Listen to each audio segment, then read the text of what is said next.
ಉಡುಪಿಯಲ್ಲಿ ನಡೆದ ಶಿರೂರು ಪರ್ಯಾಯ ಮೆರವಣಿಗೆ ವೇಳೆ ಜಿಲ್ಲಾಧಿಕಾರಿ ಸ್ವರೂಪ ಟೀಕೆ ಅವರು ಕೇಸರಿ ಧ್ವಜ ತೋರಿಸಿ ಚಾಲನೆ ನೀಡಿದ ಘಟನೆ ಸಾಮಾಜಿಕ ಜಾಲತಾಣಗಳಲ್ಲಿ ಭಾರಿ ಚರ್ಚೆಗೆ ಕಾರಣವಾಗಿದೆ.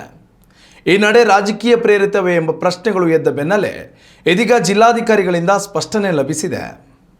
ಪರ್ಯಾಯ ಮೆರವಣಿಗೆಗೆ ಚಾಲನೆ ನೀಡುವ ವೇಳೆ ಶಾಸಕ ಯಶ್ಪಾಲ್ ಸುವರ್ಣ ಅವರು ಕೇಸರಿ ಧ್ವಜವನ್ನು ಜಿಲ್ಲಾಧಿಕಾರಿ ಸ್ವರೂಪ ಟೀಕೆ ಅವರಿಗೆ ಹಸ್ತಾಂತರಿಸಿದರು.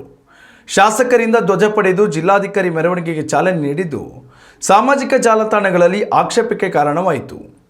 ಆದರೆ ಈ ಕುರಿತಂತೆ ಪ್ರತಿಕ್ರಿಯೆ ನೀಡಿರುವ ಜಿಲ್ಲಾಧಿಕಾರಿ ಸ್ವರೂಪ ಟೀಕೆ, ಪರ್ಯಾಯ ಮಹೋತ್ಸವದ ಸಂದರ್ಭದಲ್ಲಿ ತಾವು ಉಡುಪಿ ನಗರಸಭೆಯ ಆಡಳಿತಾಧಿಕಾರಿಯಾಗಿ ಕರ್ತವ್ಯ ನಿರ್ವಹಿಸುತ್ತಿದ್ದೆ ಎಂದು ಸ್ಪಷ್ಟಪಡಿಸಿದ್ದಾರೆ.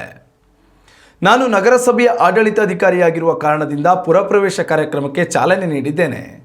ಇದು ಯಾವುದೇ ರೀತಿಯ ರಾಜಕೀಯ ಪ್ರೇರಿತ ಭಾಗವಹಿಸುವಿಕೆ ಅಲ್ಲ. ಯತಿಗಳ ಪೌರ ಸಮ್ಮಾನ, ಸರ್ವಜ್ಞ ಪೀಠಾರೋಹಣದ ನಂತರ ನಡೆದ ದರ್ಬಾರು ಕಾರ್ಯಕ್ರಮದಲ್ಲೂ ಆಡಳಿತಾಧಿಕಾರಿಯಾಗಿ ಭಾಗವಹಿಸಿದ್ದೇನೆ. ಈ ವಿಚಾರವನ್ನು ಸಾರ್ವಜನಿಕರು ಸರಿಯಾದ ದೃಷ್ಟಿಕೋನದಲ್ಲಿ ಗಮನಿಸಬೇಕು ಎಂದು ಜಿಲ್ಲಾಧಿಕಾರಿ ಸ್ವರೂಪ ಟೀಕೆ ಅವರು ಮನವಿ ಮಾಡಿದ್ದಾರೆ.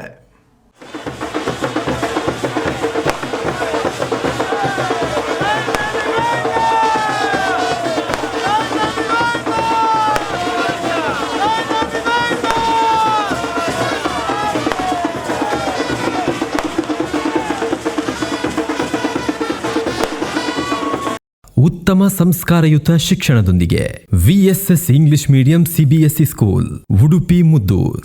ನರ್ಸರಿಯಿಂದ 10ನೇ ತರಗತಿವರೆಗೆ ಶಿಕ್ಷಣದ ಜೊತೆಗೆ 5ರಿಂದ 10ನೇ ತರಗತಿವರೆಗಿನ ವಿದ್ಯಾರ್ಥಿನಿಯರಿಗೆ ಉತ್ತಮ ಹಾಸ್ಟೆಲ್ ಸೌಲಭ್ಯವೂ ಇದೆ.